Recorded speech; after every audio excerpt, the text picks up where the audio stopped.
Estamos en Tandem Perfecto. Habíamos empezado el ciclo de los códigos de vestuario y seguir con Efectivamente. ello. Muy buenas noches, abuelo Xavier. Señor Igea, encantado de tenerle aquí. Bueno, ya está usted preparado con sus batallitas. Vamos a tener un ciclo de batallitas. Ahora va a ilustrarnos con anécdotas en cada uno de estos códigos que mencionamos la semana pasada, ¿verdad? Pues yo siempre, para eso siempre estoy preparado. Eso ya lo sabes. Bueno, vamos a recordar brevemente cuáles fueron los códigos que mencionamos la semana pasada. Códigos del vestuario. Esas reglas no escritas que nadie debería saltarse si no quiere desestabilizar el clima del vestuario. Entonces, determinamos que eran el respeto a la veteranía, la cohesión del grupo, aquí ganamos y perdemos todos, el vestuario es un templo, todos los problemas del vestuario se quedan en el vestuario y se resuelven en el vestuario, no se filtran a terceros, jugar para ganar es innegociable, no hay que estar con la cabeza puesta en ningún otro proyecto, y la justicia en las decisiones. Podemos ser diferentes en cualidades, pero todos somos iguales en derechos. Y hoy veníamos a hablar del respeto a la veteranía, y aquí quiero hacer una diferenciación, porque una cosa es ser el más veterano en cuanto a edad, el más mayor, pero eso no significa ser el más veterano dentro del grupo de la organización o del vestuario. O sea, el más veterano es el más veterano, el que más tiempo lleva. Es Claro, decir, Silva no es el más veterano de la Real en este momento. exactamente, es el abuelete, pero no es el más veterano. Por ejemplo, le pasó a Fernando Torres cuando descendió el Atleti a segunda, que él con 20 y pocos años era el capitán porque era el más veterano. Él lo llevó muy mal, pero esa fue la realidad, ¿no? Entonces, cuando tú entras en un vestuario y descubres al veterano, ¿por qué hay que respetarle? Porque, entre otras cosas, el veterano en la organización, en el grupo, en cualquier ámbito de la vida, en la empresa, en el vestuario, ya te está trasladando un valor que es muy importante dentro de los grupos, que es la lealtad. Ahí está la persona que ha sido más leal a este grupo y por lo tanto ya se merece un respeto. O sea, él ya entendemos que ha pasado por muchas crisis dentro de ese club, de esa organización, ha visto de todo, conoce cuáles son los valores del equipo, la idiosincrasia, y por lo tanto él es alguien que puede enseñar mucho a los nuevos, ¿no? Y evidentemente, alguien que es veterano es probable que a lo mejor haya mermado sus habilidades, haya mermado sus cualidades, pero tiene una información muy valiosa para la supervivencia del grupo. Y ahí os dejo con una frase de Menotti que decía: los veteranos marcan el camino y los jóvenes ponen el entusiasmo. Hay que conseguir que casen esas dos mentalidades para conseguir un proyecto que llegue a buen puerto. ¿Tiene esto que un proyecto en el que solo haya veteranos está abocado al fracaso o...? No, abocado al fracaso no, pero probablemente falte la chispa de la ambición, ¿sabes? Y los jóvenes sí que tienen esa chispa, sí que tienen esa ambición, sí que tienen hambre, ¿no? Que es lo que decían del Barça de Guardiola, ¿no? Cuando decían, ¿tienen la barriga llena? Y él decía, no, porque siempre va a venir gente joven que tenga ganas de apretar. Siempre, de todas formas, es raro que haya un vestuario con todo de un grupo de edad, ¿no? O sea, normalmente hay una mezcla entre todos.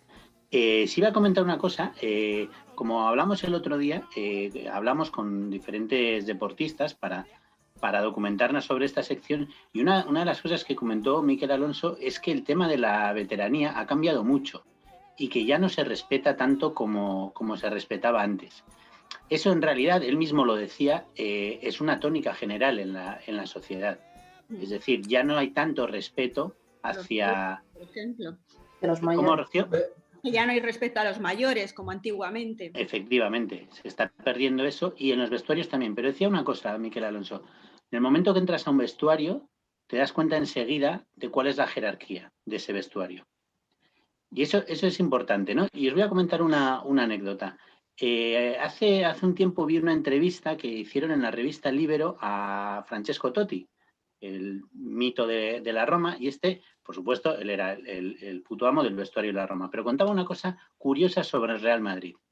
Sabéis que Totti en varios momentos de su carrera recibió ofertas para ir al Madrid, y él lo contaba, me ofrecieron lo que yo quisiera, estaban dispuestos a darme lo que quisiera, había un límite, el que más cobraba tenía que ser Raúl, que era el capitán en ese momento. Decía, el límite es ese, tú puedes elegir cuánto vas a cobrar, pero siempre vas a cobrar menos que Raúl. Ese era un poco el respeto que se le tenía a la veteranía de Raúl. Curiosamente, esa misma directiva que tuvo ese cuidado en respetar los derechos de la veteranía, faltó a estos códigos de vestuario de los que hablábamos, y con ello contribuyó a romper el vestuario del Madrid.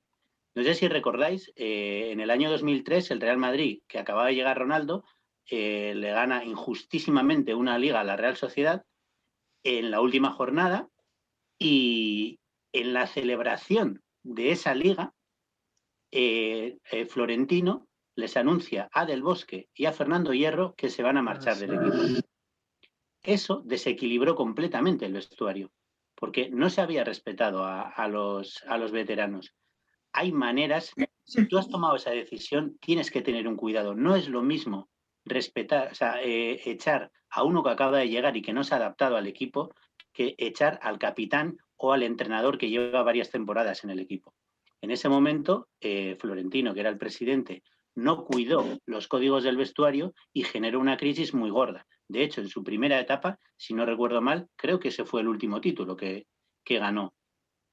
De hecho, al propio Florentino le costó la cabeza no respetar los códigos del vestuario.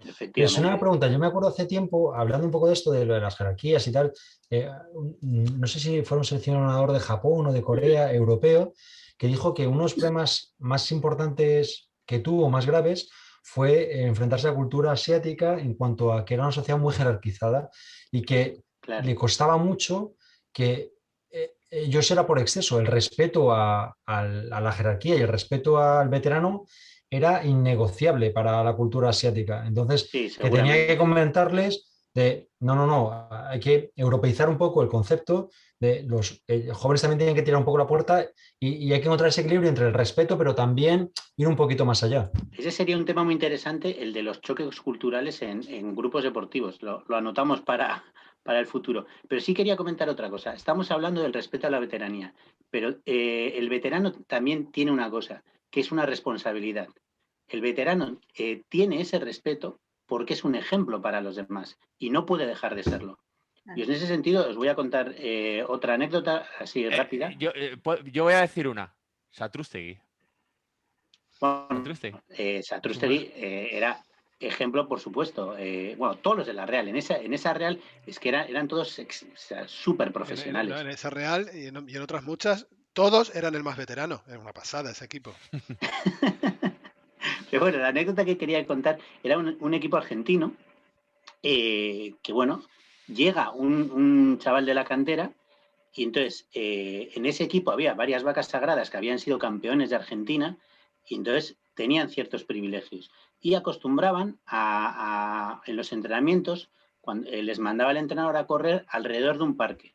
Entonces, cuando les mandaban a correr alrededor del parque, el grupito de veteranos llamaban a un taxi y corrían, iban con el taxi al lado de los jugadores que iban corriendo y tomándoles el pelo porque ellos estaban corriendo y mientras tanto ellos iban en taxi.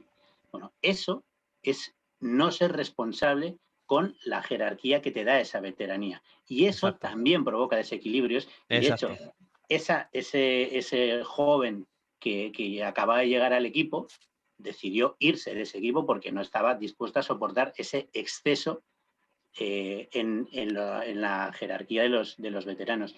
Y un poco también, no vamos a extenderlo, pero un poco también pasó eso con el Barcelona de Ronaldinho, que llegaron a ser campeones de la Champions. Ronaldinho había adquirido un peso enorme en el vestuario del Barcelona y no fue responsable de ese peso que había adquirido. Ronaldinho se excedió en los privilegios que tenía y ese vestuario se vino abajo. Pero sí hizo una cosa bien Ronaldinho, que es transmitirle confianza y afecto a Messi. Y de ahí nació una nueva etapa, ¿no? Eso también es interesante hablar de los jugadores que son catalizadores de otros. O sea, que es otra historia preciosa. Esa no la apuntamos. Pues otra serie. Sí, hoy nos has dado un montón de temas, ¿eh? De hoy han salido temas hasta 2024 en Tándem Perfecto.